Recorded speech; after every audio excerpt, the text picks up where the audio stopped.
ಪೂಜ್ಯ ಸಿದ್ದೇಶ್ವರ ಸ್ವಾಮಿಗಳಪ್ಪನವರ ಕಾರ್ಯಕ್ರಮದ ಸಂಬಂಧ ಬಂದಿದ್ದು. ರಾಜಕೀಯ ಯಾವುದೋ ಮಾತನಾಡದೇ ಹೋಗಬೇಕು ಅಂದರೆ ನೀವು ಹಿಡ್ಕೊಂಡು ಕೂತ್ಬಿಟ್ಟಿದ್ದೀರಿ. ನೋಡಿ, ಇಡೀ ದೇಶದಲ್ಲಿ ಮೋದಿಯವರ ಒಂದು ಸುನಾಮಿ ಇದೆ. ದೇಶದ ಬಡ ಜನ ಇವತ್ತು ನರೇಂದ್ರ ಮೋದಿಯವರ ಹೆಸರಿನಲ್ಲಿ ಒಂದು ಹೊಸ ಆಶಯವನ್ನು, ಕನಸನ್ನು ಕಾಣ್ತಾ ಇದ್ದಾರೆ. ನಾನು ಭಾಳ ಕಾನ್ಫಿಡೆಂಟಾಗಿ ಹೇಳಬಲ್ಲೆ, ಆತ್ಮವಿಶ್ವಾಸದಿಂದ ಹೇಳಬಲ್ಲೆ, ಕರ್ನಾಟಕದಲ್ಲಿ ಈ ಬಾರಿ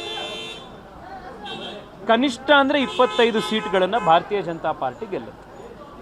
ಆ ಕಾರಣಕ್ಕೇನೆ ಇವತ್ತು ಕಾಂಗ್ರೆಸ್ನ ಮಂತ್ರಿಗಳು ಕೂಡ ಈ ಸತ್ಯ ಅವ್ರಿಗೆ ಗೊತ್ತಿರೋದ್ರಿಂದ ಚುನಾವಣೆಯಲ್ಲಿ ಕಂಟೆಸ್ಟ್ ಮಾಡಲಿಕ್ಕೆ ಅವರು ಹಿಂದೇಟು ಹಾಕ್ತಾ ಇದ್ದಾರೆ.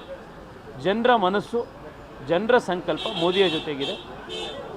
ಕರ್ನಾಟಕದಲ್ಲಿ ಅಭೂತಪೂರ್ವವಾದಂಥ ಗೆಲುವು ಭಾರತೀಯ ಜನತಾ ಪಾರ್ಟಿಗೆ, ನರೇಂದ್ರ ಮೋದಿಯವರಿಗೆ ಜನ ಕೊಡೋರಿದ್ದಾರೆ.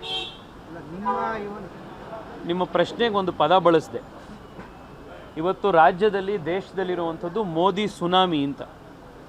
ಸುನಾಮಿಯನ್ನು ಯಾರೂ ಅಡ್ಗಾಲ ಹಾಕ್ಲಿಕ್ಕಾಗಲ್ಲ, ಗೋಡೆ ಕಟ್ಟಲಿಕ್ಕಾಗಲ್ಲ, ಅದಕ್ಕೆ ಡ್ಯಾಮ್ ಕಟ್ಟಲಿಕ್ಕಾಗಲ್ಲ.